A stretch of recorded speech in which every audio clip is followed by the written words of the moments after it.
ہونے کے بعد فرعون نے تمام کاہنوں اور نجومیوں کو جمع کر کے اپنا خواب بیان کیا۔ نجومیوں نے اسے بتایا کہ بنی اسرائیل میں ایک بچہ پیدا ہوگا جو فرعون کی بادشاہت کو ختم کرے گا۔ وہ بچہ کون تھا اور اس نے فرعون کی بادشاہت کا خاتمہ کر کے مصر کی تاریخ کو کیسے بدل ڈالا، اس ویڈیو میں ہم فرعون کے اس خواب اور اس پر اسرار بچے کے متعلق جانیں گے۔ فرعون خدائی کا دعویدار اور بڑا ظالم و جابر بادشاہ تھا۔ اس نے بنی اسرائیل کو اپنا غلام بنا رکھا تھا، حالانکہ وہ حضرت یوسف علیہ السلام کے زمانے سے وہاں رہا کرتے تھے۔ حضرت یوسف نے اپنے والد حضرت یعقوب اور اپنے بھائیوں کے لیے زمین کا ایک حصہ اس وقت کے فرعون بادشاہ ریان بن ولید سے حاصل کیا تھا۔ حضرت یعقوب کی یہی نسل بنی اسرائیل کہلائی جو مصر میں خوب پھلی پھولی۔ یہ لوگ حضرت یعقوب کے دین کے پیروکار تھے، لہٰذا اس وقت اللہ کے نزدیک یہ سب سے بہترین جماعت تھی۔ انہوں نے فرعون کو سجدہ کرنے اور اسے اپنا رب ماننے سے انکار کر دیا تھا۔ اسی وجہ سے بادشاہ اور اس کے حواری ان پر ظلم و ستم کے پہاڑ ڈھاتے اور ان سے گھٹیا کام کرواتے تھے۔ فرعون نے جب اپنا خواب کاہنوں اور نجومیوں کو بتایا تو انہوں نے اس کی تعبیر یہ بتائی کہ بنی اسرائیل میں ایک بچہ پیدا ہوگا اور اس کے ہاتھوں اہل مصر کی ہلاکت ہوگی۔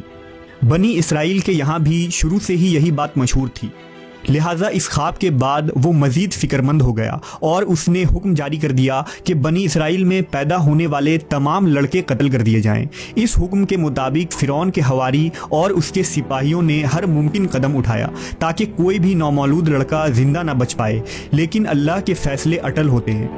دیکھتے ہی دیکھتے بنی اسرائیل کے ہزاروں نومولود بچے ذبح کر دیے گئے۔ پھر ایک وقت وہ آیا کہ جب قبطی سرداروں نے فرعون سے کہا کہ اگر بنی اسرائیل کے لڑکوں کا اسی طرح قتل عام ہوتا رہا تو ہمیں آئندہ خدمت گار ملنا مشکل ہو جائیں گے، اور پھر ہمارے یہ کمتر، گھٹیا اور غلیظ کام کون کرے گا۔ اس پر فرعون نے حکم جاری کیا کہ 1 سال چھوڑ کر بچے قتل کیے جائیں۔ ان دنوں حضرت موسیٰ کی والدہ اپنے حمل کے ابتدائی دنوں میں تھی۔ اللہ نے ان کی حفاظت کا سامان اس طرح فرمایا کہ ان کی والدہ پر معمول کے مطابق حمل کے آثار ظاہر نہیں ہوئے، جن سے آپ فرعون کی چھوڑی ہوئی دائیوں کی نگاہ میں نہ آئیں۔ انہوں نے اس بات کو چھپائے رکھا یہاں تک کہ پیدائش کا وقت آ پہنچا اور انہوں نے بچے کو جنم دیا۔ اس بارے میں سوائے قریبی لوگوں کے کوئی نہیں جانتا تھا۔ نجومیوں نے فرعون کو اطلاع دی کہ بچہ پیدا ہو چکا ہے۔ اس اطلاع نے فرعون کو بدحواس کر دیا۔ اس کے سپاہیوں نے گھر گھر تلاشی شروع کر دی۔ حضرت موسیٰ کے بھائی حضرت ہارون سال امان میں پیدا ہوئے تھے، جبکہ حضرت موسیٰ قتل والے سال میں پیدا ہوئے۔ حضرت موسیٰ کے والدین سخت پریشان تھے۔ 3 مہینے تک انہوں نے حضرت موسیٰ کو چھپا کر رکھا، لیکن زیادہ عرصہ تک بچے کو شاہی جاسوسوں کے نظروں سے چھپا کر رکھنا ممکن نہ تھا۔ پھر بھی وہ اپنی پوری کوشش کرتی رہی، یہاں تک کہ ان کے پاس اللہ کا حکم آ گیا۔ یہ حکم اللہ نے ان کے دل میں ڈالا تھا، یعنی القاء کیا تھا۔ حضرت موسیٰ کی والدہ کے دل میں خیال آیا کہ تابوت کی طرح ایک صندوق بنایا جائے اور اس بچے کو اس صندوق میں رکھ کر دریائے نیل کے بہاؤ پر چھوڑ دیا جائے۔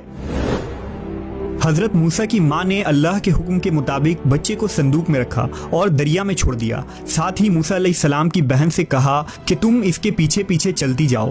لہٰذا وہ دریائے نیل کے موجوں میں چلے اور ان کی بہن کنارے کنارے چلی، اپنے بھائی کی نگرانی کرتی جا رہی تھی کہ دریا میں ڈالنے کے بعد وہ کہاں جاتے ہیں۔ صندوق بہتا ہوا محل کے تالاب میں پہنچ گیا۔ وہاں فرعون کی بیوی ملکہ اور خادمائیں لطف اندوز ہو رہی تھی کہ صندوق پر ملکہ کی نظر پڑی۔ اس نے کنیزوں کو حکم دیا کہ صندوق کو تالاب سے نکال لاؤ۔ صندوق کھولا گیا تو اس میں ایک حسین اور تندرست بچہ آرام سے لیٹا ہوا انگوٹھا چوس رہا تھا۔ ملکہ بہت خوش ہوئی، اس کی آنکھوں میں ممتا اتر آئی، شفقت و محبت سے بچے کو گود میں لے لیا۔ ملکہ نے سوچا کہ اس بچے کو بیٹا بنا کر پالنا چاہیے۔ محل میں کسی نے خدشہ ظاہر کیا کہ یہ بچہ بادشاہ کی سلطنت کو ختم کرنے کا سبب بھی بن سکتا ہے۔ فرعون کے دل میں بھی یہ خیال آیا کہ کہیں یہ بچہ بنی اسرائیل کا وہ لڑکا نہ ہو جس کے بارے میں نجومیوں نے پیشن گوئی کی تھی۔ لیکن فرعون کی بیوی نے کہا یہ بھی تو ہو سکتا ہے کہ یہ بچہ ہماری آنکھوں کی ٹھنڈک بنے یا ہم اس کو اپنا بیٹا بنا لیں۔ اس پر فرعون نے کہا یہ صرف تیری آنکھ کی ٹھنڈک ہے، میری نہیں۔ میں نہیں چاہتا بنی اسرائیل کا کوئی بچہ میری نگرانی میں پلے، لہٰذا یہ صرف تیری ہی آنکھوں کی ٹھنڈک ہے۔ حضرت ابن عباس فرماتے ہیں کہ اگر فرعون یہ بات کہہ دیتا کہ یہ میری بھی آنکھوں کی ٹھنڈک ہے تو اللہ تعالیٰ اسے ہدایت دے دیتا، لیکن اس نے یہ کہا کہ یہ صرف تیری آنکھوں کی ٹھنڈک ہے۔ ملکہ نے اس بچے کا نام موسیٰ رکھا، جس کے معنی ہیں وہ شخص جو پانی سے نکالا گیا ہو۔